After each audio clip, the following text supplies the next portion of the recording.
The police cruiser rolled to a slow stop beneath the shade of towering oak trees. Its flashing lights painted brief streaks of red and blue across the quiet suburban street, interrupting an otherwise peaceful Saturday afternoon. Children riding bicycles slowed to watch. Neighbors watering their lawns looked up in confusion. A golden retriever barked once before falling strangely silent. Standing beside a neatly trimmed white picket fence was Monica Harris, a 39-year-old black woman holding 2 grocery bags in one hand and her house keys in the other. She had lived on Maple Grove Lane for nearly 20 years. Yet the man stepping out of the patrol car looked at her as though she had wandered into a place where she did not belong. Officer Derek Lawson adjusted his duty belt before approaching. His expression remained cold, professional, certain. Without introducing himself, he stopped only a few feet away. "Can I ask what you're doing here?" Monica blinked in surprise. "I'm going home." She lifted the keys slightly. "I live here." Derek glanced at the modest brick house behind her, then back at Monica. His eyes narrowed. "I've never seen you around." Monica looked at the house again, almost amused by the statement. "I've been living here since 2007. Derek folded his arms. "Do you have identification?" The warmth disappeared from the afternoon. Several neighbors paused what they were doing. Nobody spoke. Monica set one grocery bag gently on the sidewalk. "Officer." She smiled politely. "Is there a reason you're asking?" "We received a report about a suspicious individual." She looked around the quiet neighborhood. "There are only 3 people outside." "I know." His answer came quickly. "I'm talking about you." The words landed harder than either of them expected. Across the street, an elderly couple exchanged uncomfortable glances. A teenager walking his dog quietly stopped and slipped his phone from his pocket. Monica took a slow breath.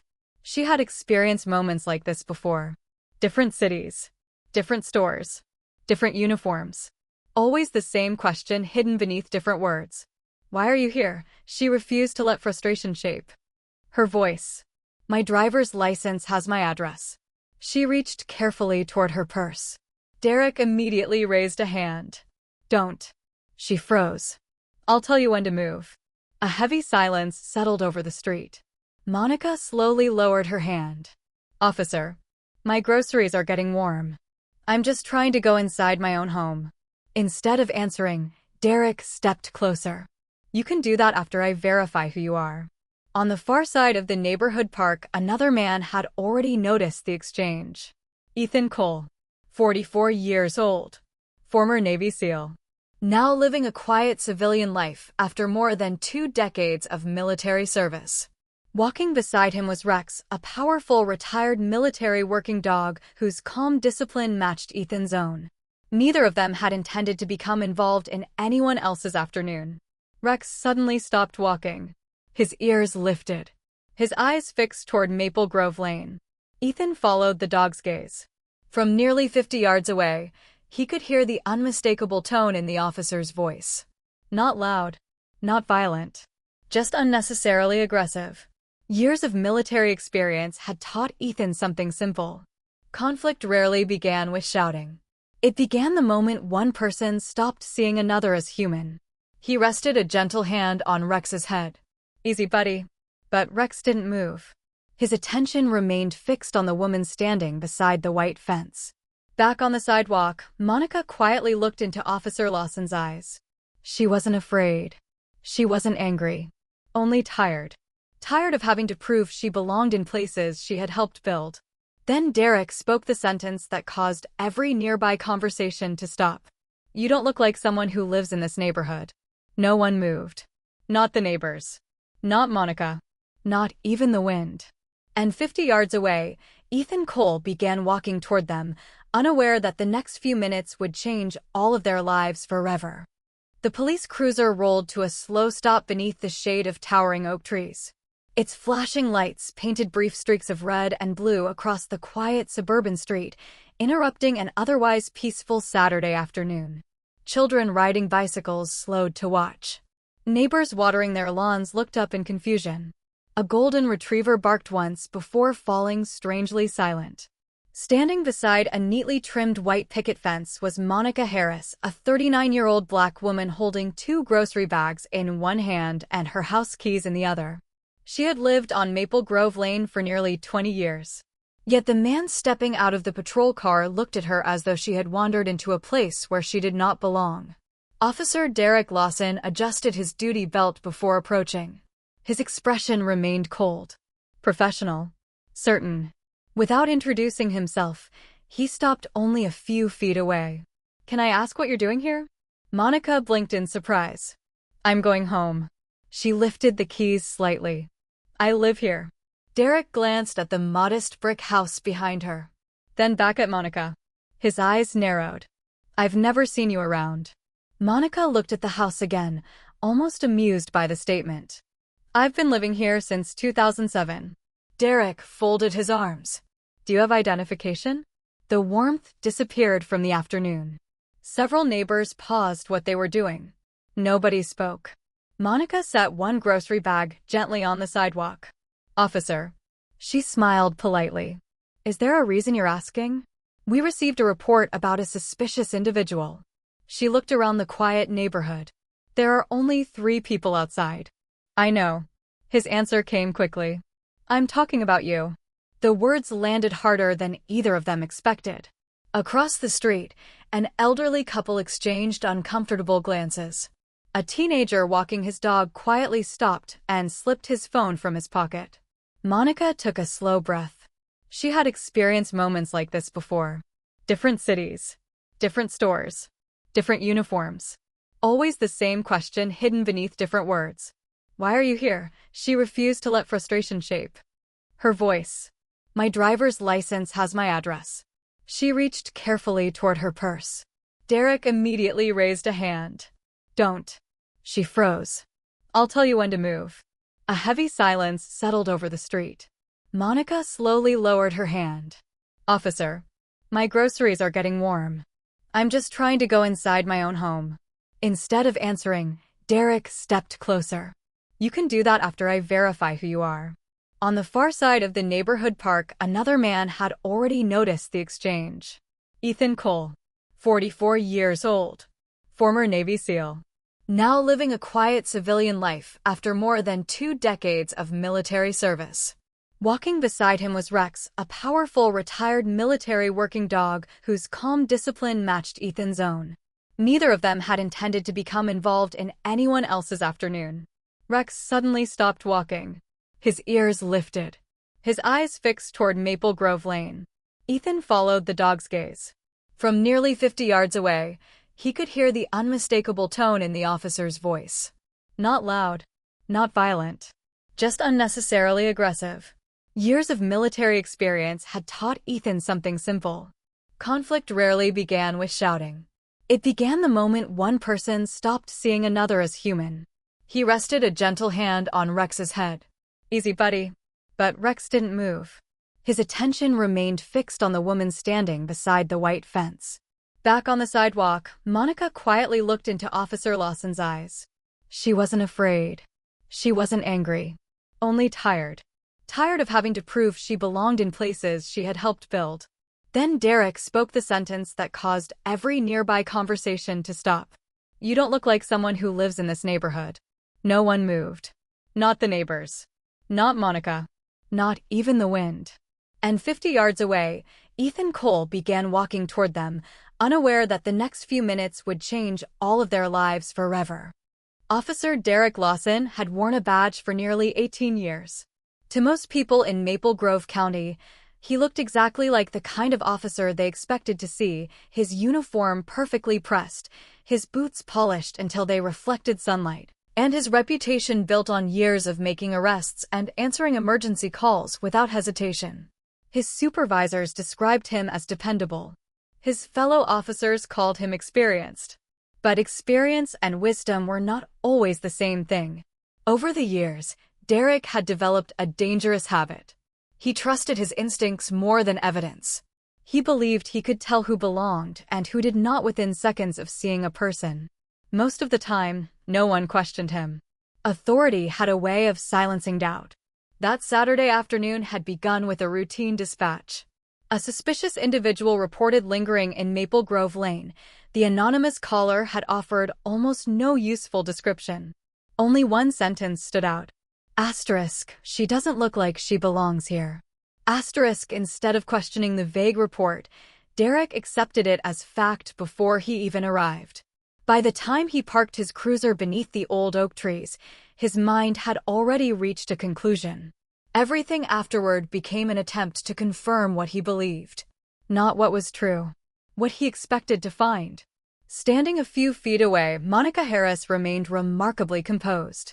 The grocery bags rested beside her feet. Fresh bread, milk, vegetables. A bouquet of white daisies peeked from one paper bag, the flowers her mother loved every Saturday. Nothing about the scene suggested danger. Nothing justified the tension Derek continued to create. Yet he refused to step aside. License, he repeated. Monica met his eyes. My identification is in my purse. I told you not to reach for it. Then how would you like me to show it to you? For the first time, Derek hesitated. Only briefly. Long enough for the silence to become uncomfortable. Around them, more neighbors had begun gathering. Mr. Peterson, who had lived across the street for nearly 30 years, stood at the edge of his driveway holding a garden hose. He recognized Monica immediately. So does everyone else, he muttered under his breath. A young mother pushing a stroller slowed her pace. Two teenagers stood near the corner pretending to check their phones while quietly recording. Nobody wanted trouble. But nobody could pretend the situation looked normal anymore. Derek noticed the growing audience. Instead of easing the tension, he straightened his shoulders. Sometimes pride became louder when people were watching.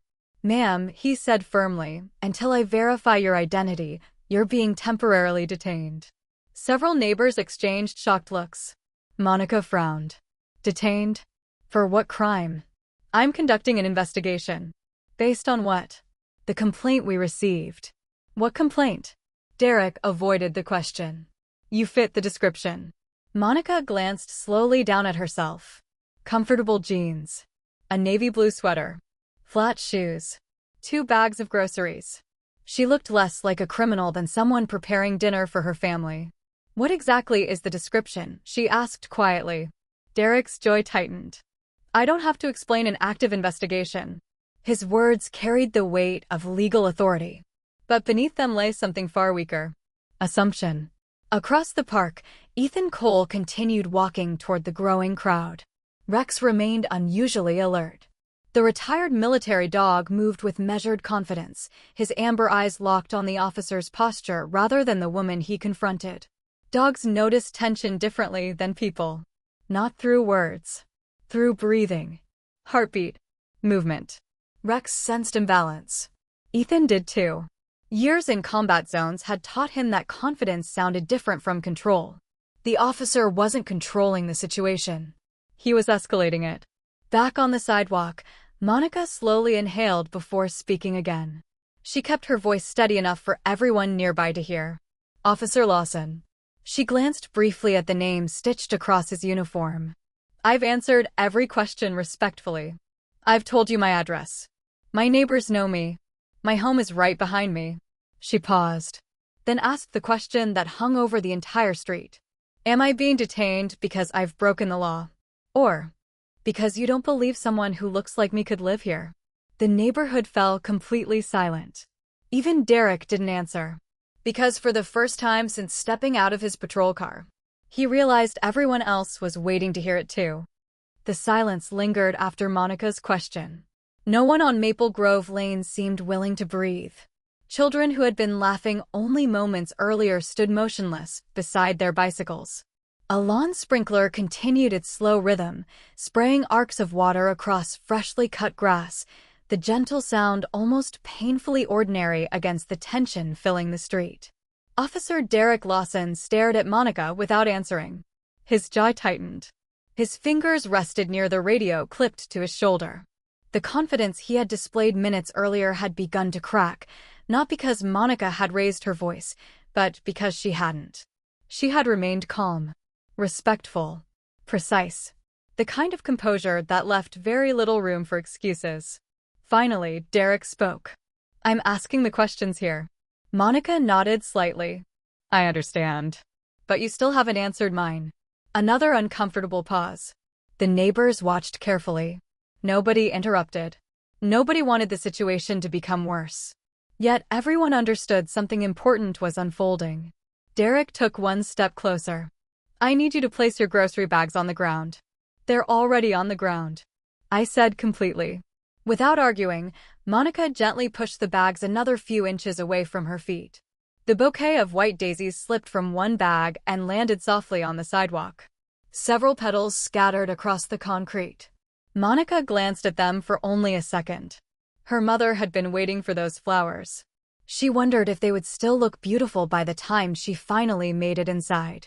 Derek noticed the glance. Keep your eyes on me. She did. Not with fear. Not with anger. Simply with quiet dignity. Across the street, Mr. Peterson could no longer remain silent. Officer, the elderly man called cautiously, I've lived here longer than almost anyone. Derek turned sharply. Sir, please stay back. Monica's my neighbor. I know exactly who she is. I said stay back. The old man raised both hands peacefully. I'm only trying to help. I don't need help. The words came faster than Derek intended. Sharper. Defensive. The atmosphere shifted again. People who had initially assumed there must be a reasonable explanation now began exchanging uneasy glances. This no longer looked like a routine conversation. It looked personal. Halfway down the block, Ethan Cole and Rex reached the edge of the growing crowd. Ethan stopped without drawing attention to himself. He wasn't interested in confrontation. He wanted information. Years as a Navy SEAL had taught him one lesson above all others. Observe first. Act second. Rex stood perfectly still beside him. The retired military working dog wasn't barking. He wasn't pulling at the leash. His body remained calm, but his ears stayed forward, and his eyes never left Officer Lawson. Ethan recognized the behavior immediately. Rex wasn't reacting to aggression. He was reacting to rising stress. The dog had spent years detecting subtle changes in human behavior long before people noticed them themselves. A younger neighbor leaned toward Ethan. You know what's going on? Ethan kept his voice low. Not yet. But I'm listening. Back near the patrol car, Monica slowly folded her hands in front of her. Officer Lawson, she said gently, if someone reported me because they truly believed I needed help, I appreciate you responding. Derek remained silent. But if they reported me because they didn't think a black woman belonged in her own neighborhood? She paused, allowing the words to settle. Then stopping me only proves they made the right phone call. The sentence spread through the crowd like a quiet wave. Nobody argued. Nobody whispered. Because everyone understood exactly what she meant. For the first time, Derek realized the conversation was no longer between him and Monica. Every neighbor was now watching. Every phone pointed in his direction. Every decision he made from this moment forward would be remembered. He reached toward the handcuffs on his duty belt.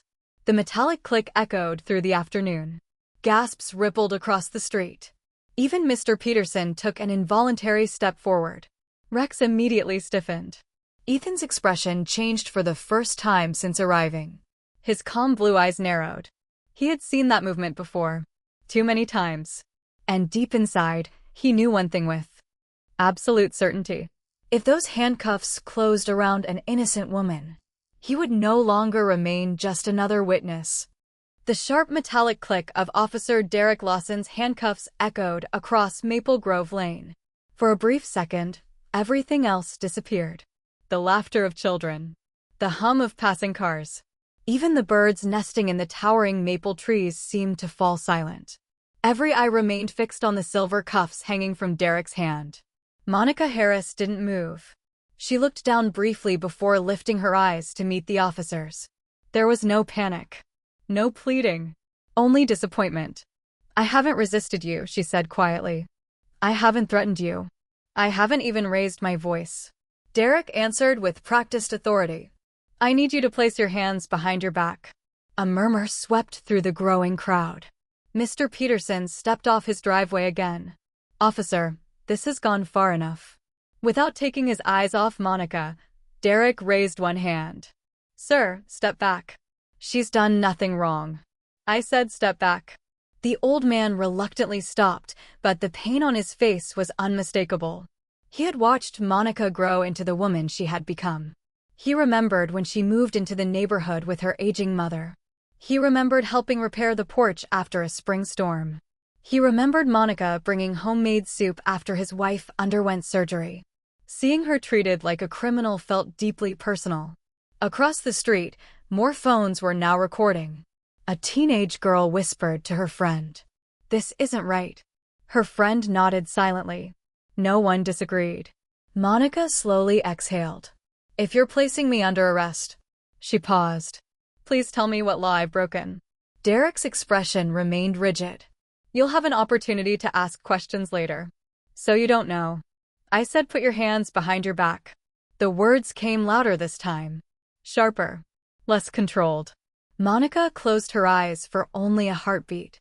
She wasn't afraid of handcuffs. She was afraid of what they represented. Another story. Another misunderstanding. Another moment where dignity was taken before truth was even considered. She slowly began lifting her hands. Not because she believed the officer was right, but because resisting would only make everything worse. Halfway down the sidewalk, Ethan Cole watched carefully. His breathing remained steady. His emotions did not. 23 years as a Navy SEAL had taught him how quickly ordinary encounters could spiral into irreversible tragedies. He had seen fear make good people dangerous. He had also seen unchecked authority become something even more frightening. Beside him, Rex's posture changed. The retired military working dog stood taller. His ears pressed forward. His muscles tightened beneath his thick coat. Yet he remained perfectly disciplined. Waiting. Watching. Ethan placed one calm hand against Rex's neck. "Stay." The dog obeyed instantly. But Ethan understood the signal. Rex wasn't reacting to Monica.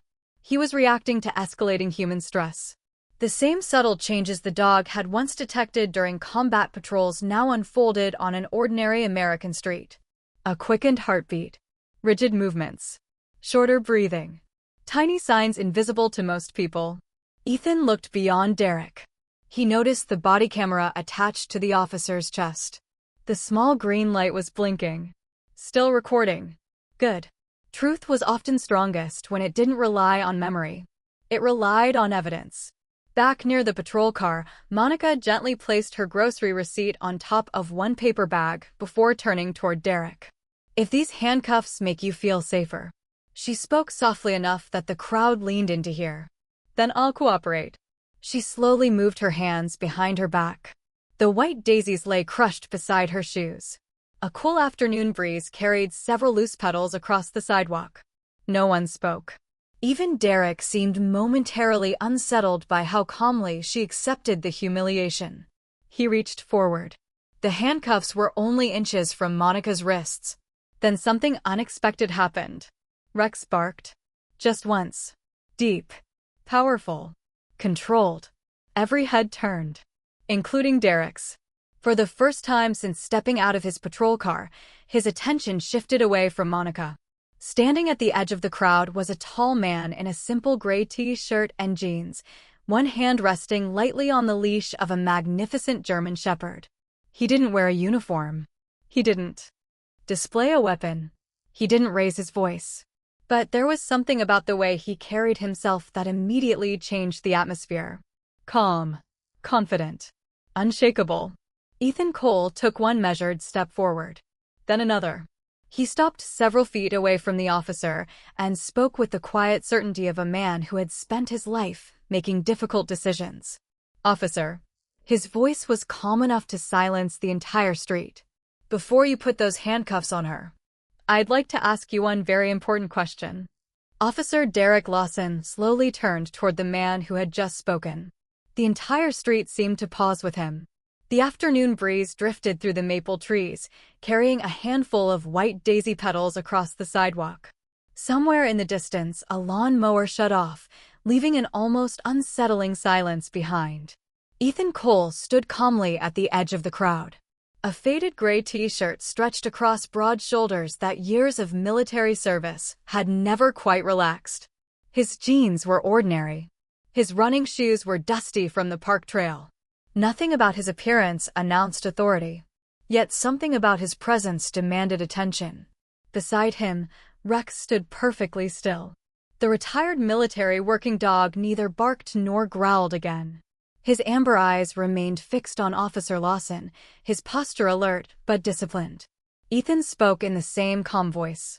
"Officer, may I ask what crime this woman has committed?" Derek frowned. "This is an active police investigation." "I understand. But you just ordered her into handcuffs. What offense are you arresting her for?" The question hung in the air. Several neighbors instinctively looked toward Derek. Nobody interrupted. Everyone wanted the same answer. Derek adjusted his stance. "We received a complaint." Ethan nodded politely. "I heard you mention that. A complaint is not a crime." Another silence followed. Monica remained exactly where she stood, her hands still behind her back. She looked from Ethan to the officer with quiet curiosity. She had never met the man before. Yet somehow, his calmness made the entire street feel safer. Derek's voice grew firmer. "Sir, unless you're directly involved, I need you to step back." Ethan smiled faintly. "I will. As soon as I understand why an apparently cooperative citizen is about to be handcuffed outside her own home." Derek's jaw tightened. "I don't have to explain my decisions to civilians." "No. You explain them to the law." The sentence landed with unexpected weight. It wasn't spoken as a challenge. It sounded more like a reminder. Across the crowd, people exchanged glances. Mr. Peterson slowly lowered the garden hose still hanging from his hand. The teenage girl recording on her phone stopped whispering altogether. Even Monica looked slightly surprised. For the first time since the confrontation began, someone had managed to question authority without raising their voice. Rex calmly sat beside Ethan. His eyes never left Derek. Years of working together had taught Ethan exactly what the dog's behavior meant. Focused. Controlled. Waiting. Nothing more. Nothing less. Derek glanced briefly at the German Shepherd. "What kind of dog is that?" "A retired military canine." The officer looked back at Ethan. "You military?" "I was." The answer came simply. No rank. No stories. No attempt to impress anyone. "What branch?" "The Navy." Derek nodded once. "Thank you for your service." Ethan answered with quiet courtesy. "Thank you." Then his expression became serious again. "Now, I'd appreciate it if you answered my question." The officer shifted uncomfortably. "I have reasonable suspicion." "Of what?" Derek hesitated. Ethan noticed it immediately. Years spent interviewing detainees overseas had taught him that truthful answers usually arrived quickly. Invented ones needed time. Finally, Derek answered. "She matched the caller's description." "What description?" "A suspicious person." Ethan tilted his head slightly. "That's not a description." The crowd murmured in agreement. Derek's breathing became noticeably shorter. Monica remained silent. She understood that speaking now would only interrupt what was slowly becoming impossible to ignore. Ethan looked briefly toward Monica's house. Fresh flowers. A family mailbox. Children's chalk drawings still visible on the sidewalk. Nothing suggested criminal activity. Everything suggested someone coming home. He looked back at Derek. "Officer, I've spent much of my life making split-second decisions. I know how difficult your job can be." His tone carried genuine respect. But experience also teaches something else. The strongest professionals are the ones willing to pause before making a mistake they can't take back. For a brief moment, Derek's eyes softened. Almost imperceptibly. Then pride returned. "I'm following procedure." Ethan nodded. "Good. Then, your body camera will show exactly how that procedure began." Instinctively, Derek glanced down at the small camera mounted on his chest. The green recording light continued blinking. Still recording. Still capturing every word. Still preserving every decision. A ripple passed through the crowd as people realized the same thing at once. This confrontation no longer depended on memory. It depended on evidence. Ethan gently rested a hand on Rex's head. The old dog remained perfectly calm. Then Ethan looked back at Officer Lawson and spoke one final sentence. It was neither loud nor threatening, but it caused Derek's face to lose every trace of confidence. I've been watching since before you ever asked her for identification. Asterisk, if this moment touched your heart, remember that true courage isn't always loud. Sometimes, it begins with one calm voice refusing to look away. Asterisk. Officer Derek Lawson stared at Ethan Cole. You've been watching? Ethan nodded once. From the moment you stopped your patrol car. The words settled over Maple Grove Lane like a sudden storm cloud. For the first time that afternoon, Derek looked uncertain. His eyes shifted toward the growing crowd. Nearly every phone was still recording.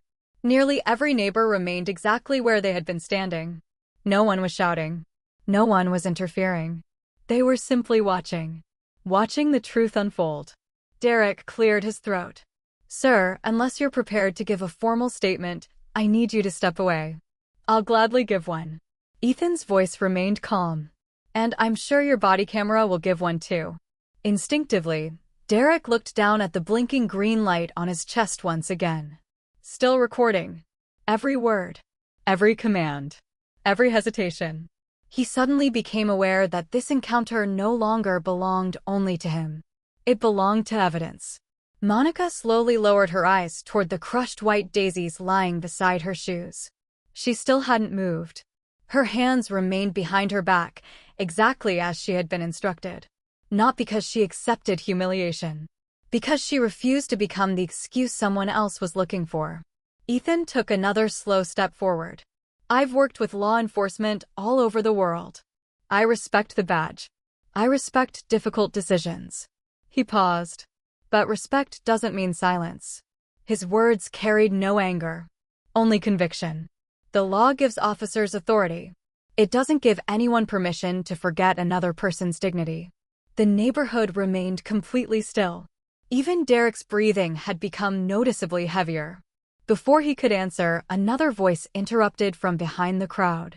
Officer Lawson. Heads turned simultaneously. Running toward the scene was a woman in athletic clothes carrying a phone in one hand. It was Sarah Mitchell. She lived 2 houses down from Monica. I'm sorry I'm late. I saw what was happening on my security app. She held up her phone. My doorbell camera records the sidewalk. I reviewed the footage before I came outside. Derek's face stiffened. Sarah continued. It recorded everything. She wasn't speaking loudly. She didn't need to. The entire street could hear her. You asked Monica what she was doing before she ever mentioned her address. You told her she didn't look like she belonged here. You never saw her break any law. A ripple moved through the crowd. Someone whispered, the camera caught all of it. Sarah looked directly at Derek. I've already saved the video. The officer remained silent. Mr. Peterson slowly stepped forward again. So have the rest of us. He gestured gently toward the neighbors. She's lived here for years. We've watched her shovel snow from our driveways. We've watched her help our children. We've watched her care for her mother. He paused. And today, we watched someone treat her like a stranger. One by one, other neighbors quietly nodded. Nobody gave a speech. Nobody shouted. Their silence said enough. Monica finally spoke. Softly. I never wanted anyone to choose sides. She looked around at the familiar faces. I only wanted to go home. Those 6 words broke something inside the crowd. Several neighbors lowered their eyes. One young mother quietly wiped away tears. Even Ethan looked toward Monica with quiet admiration. After everything she had endured, she wasn't asking for revenge. She was asking for something every citizen deserved. To go home.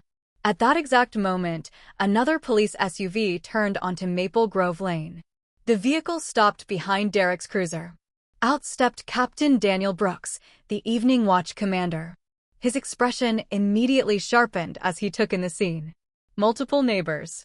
Several phones recording. One officer standing with handcuffs. An innocent woman still waiting beside grocery bags. And a retired Navy SEAL standing calmly beside a retired military K-9. Daniel approached without speaking. He first looked at Monica. Then Ethan. Finally, Derek. What happened here? Derek opened his mouth, but no words came. Captain Brooks noticed the blinking body camera. Then he noticed Sarah still holding her phone. I have the entire incident recorded, she said quietly. So do several other neighbors. Daniel's eyes rested on Derek for a long moment. Then he spoke with the steady authority of a commander who had spent decades wearing the same badge. Officer Lawson, I'm relieving you from this scene. No one cheered. No one celebrated. Because everyone understood. This wasn't the end. It was only the beginning. If this story reminded you that respect belongs to every person, share it with someone who believes kindness is the strongest form of courage. Captain Daniel Brooks stood quietly in the middle of Maple Grove Lane, allowing the silence to settle before speaking again. The flashing lights from Officer Derek Lawson's cruiser continued to wash over the quiet neighborhood, but something had changed. Minutes earlier, those lights had represented authority. Now they illuminated accountability. Daniel looked first at Monica Harris. Her hands were still behind her back. She hadn't been handcuffed. She hadn't resisted. She hadn't shouted. She had simply endured. Ma'am, Daniel said gently, you may lower your hands. Monica slowly brought them forward. As she did, she rubbed her wrists, not because they were injured, but because her body still carried the tension of a moment that had almost changed her life forever. Captain Brooks turned toward Derek. Remove yourself from the immediate scene. Derek hesitated. Captain, that's an order. For the first time since arriving on Maple Grove Lane, Derek had nothing to say. He stepped back several paces. The badge was still pinned to his chest. The uniform still looked immaculate. Yet somehow he appeared much smaller than before. Not because anyone had humiliated him. Because the truth had. Daniel walked toward Monica. I'm deeply sorry for what you've experienced today. His words were sincere. I know an apology cannot erase what happened. But you deserved better. Monica looked at him quietly. For several seconds, she said nothing. Everyone waited. Some expected anger. Others expected tears. A few expected demands for punishment. Instead, Monica looked down at the crushed white daisies scattered across the sidewalk. She bent slowly, gathered the stems one by one, and gently brushed away the dust. Several petals had fallen. The bouquet would never look quite the same. Yet, she held it with remarkable care. When she finally looked back at Captain Brooks, her voice remained soft. I accept your apology. Daniel nodded respectfully. But, Monica continued, this isn't only about me. The neighbors listened closely. There will always be another family. Another neighborhood. Another person who simply wants to go home. She glanced briefly toward Derek, who remained standing beside his patrol car with his eyes fixed on the pavement. If nothing changes, someone else will stand where I stood today. No one argued. Even Derek remained completely still. Ethan Cole watched quietly beside Rex. A faint smile crossed his face. Not because justice had been served. Justice was only beginning. He smiled because Monica had chosen something much harder than revenge. She had chosen purpose. Captain Brooks slowly nodded. I promise you. We will review every second of today's body camera footage, the security video, the witness statements, and our procedures. He paused before adding, if we expect this community to trust us, we have to earn that trust every day. Monica offered a small smile. That's all anyone has ever asked. Nearby, Sarah Mitchell stepped forward carrying the grocery bag that had tipped over earlier. I think these belong to you. Monica accepted the bag with quiet gratitude. Thank you. Mr. Peterson picked up the remaining daisies that had blown farther down the sidewalk. Without saying a word, he handed them back. One by one, neighbors began helping gather the groceries that had been scattered during the confrontation. No one made a speech. No one looked for cameras. They simply helped. The ordinary kindness of ordinary people quietly restored what fear had tried to break. Ethan finally approached Monica. I'm Ethan. She smiled warmly. Monica. He glanced toward Rex. I think my partner wanted to make sure today ended differently. Monica knelt slightly and extended one hand. Rex sniffed it gently before resting his head against her palm. The simple gesture brought unexpected laughter from several neighbors. For the first time that afternoon, the street felt like itself again. Monica stroked the old dog's head. "You protected a stranger." Ethan shook his head gently. "No." He looked around the neighborhood. "We protected a neighbor." Those words lingered long after they were spoken, because they reminded everyone standing there of a simple truth. Communities were never defined by streets or houses. They were defined by the people willing to stand beside one another when it mattered most. If this story reminded you that forgiveness is not weakness, but one of the greatest forms of strength, share it with someone who believes kindness can change the world. As the neighbors slowly returned to their homes, Captain Brooks reached for his radio. The investigation was only beginning. And, before the sun set that evening, one final decision would change Officer Derek Lawson's future forever. The sun was beginning its slow descent behind the maple trees when the flashing lights finally disappeared from Maple Grove Lane. For the first time in nearly an hour, the neighborhood sounded like itself again. Children laughed as they rode their bicycles down the sidewalk. A sprinkler resumed its gentle rhythm across a freshly mowed lawn. Somewhere nearby, wind chimes danced softly in the evening breeze.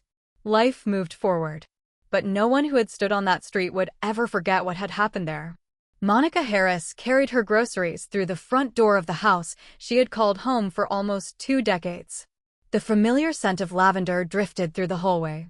On the living room wall hung family photographs, birthdays, graduations, holidays, and countless ordinary moments that quietly told the story of a life built with love. Her mother, Evelyn, looked up from her favorite chair as Monica entered. "There you are," she said with a gentle smile. "I was beginning to worry." Monica forced a small smile in return. "I'm home now." Evelyn immediately noticed the damaged bouquet of white daisies. "What happened to the flowers?" Monica looked down at the bent stems. For a brief moment, she considered explaining everything. The police cruiser. The humiliation. The questions. The fear. Instead, she carefully placed the flowers into a glass vase filled with fresh water. Several petals floated onto the table. She smiled softly. "They've had a difficult afternoon." Evelyn reached over and gently squeezed her daughter's hand. "So have you." Monica looked into her mother's eyes. She didn't need to explain. Some people understood pain without hearing every detail. Outside, Ethan, Cole, and Rex slowly continued their evening walk. The neighborhood had grown quiet again. Rex's pace was slower now, his years of faithful service showing with every careful step. Ethan looked down at his old partner and smiled. "You did good today." Rex glanced up briefly before continuing toward the park. Neither of them had been looking for recognition. They had simply refused to walk away. Sometimes that was enough. Across town, inside the Maple Grove Police Department, Captain Daniel Brooks sat alone in his office. The body camera footage played silently across his computer screen. Again and again. Each replay revealed the same uncomfortable truth. There had been no crime, no threat, no justification for treating Monica Harris as though she were an outsider in her own community. Daniel reached for a folder on his desk. Without hesitation, he signed an order placing Officer Derek Lawson on immediate administrative leave pending a formal internal investigation. The review would include the body camera footage, the neighborhood security video, witness statements, department procedures, everything. No badge was above accountability. Several days later, the department held a public community meeting at the neighborhood recreation center. Residents filled every seat. Many expected anger. Others expected accusations. When Captain Brooks stepped to the podium, he spoke plainly. "Our responsibility is not only to enforce the law. It is to earn the trust of the people we serve." He announced mandatory department-wide training on implicit bias, constitutional policing, and respectful community engagement. Policies would be reviewed. Training would be expanded. Accountability would no longer be optional. Then he invited Monica to speak. She walked to the front of the room without notes, without applause, without resentment. She looked around at the officers, the neighbors, and the families gathered together. "I don't want anyone to lose their career because of hatred. Her voice remained calm. "I want people to learn before hatred becomes habit." She paused. "The badge should never make someone feel smaller. It should make every person feel safer." The room fell silent. Even Derek, seated quietly in the back beside his attorney, lowered his eyes. For the first time since that afternoon on Maple Grove Lane, he truly understood the weight of what he had done. Not because he had been punished. Because he had failed the very people he had sworn to protect. As the meeting ended, Monica stepped outside into the warm evening air. The golden light of sunset stretched across the quiet street. Ethan and Rex happened to be walking past the recreation center. Their eyes met. No words were necessary. Monica smiled. Ethan returned the gesture. Rex wagged his tail once before continuing down the sidewalk. The wind carried the scent of blooming flowers through the neighborhood. Children laughed in the distance. The streets looked exactly as they had before. Yet everything had changed. Because justice had not arrived through anger. It had arrived through truth. Through courage. Through ordinary people who refused to look away. And as Monica walked home beneath the fading light, she realized something no officer, no accusation, and no moment of humiliation could ever take from her. She had always belonged. Not because anyone gave her permission, but because kindness, dignity, and character had made that neighborhood her home long before anyone questioned it. The evening settled quietly over Maple Grove Lane. And in that silence, justice spoke louder than words ever could.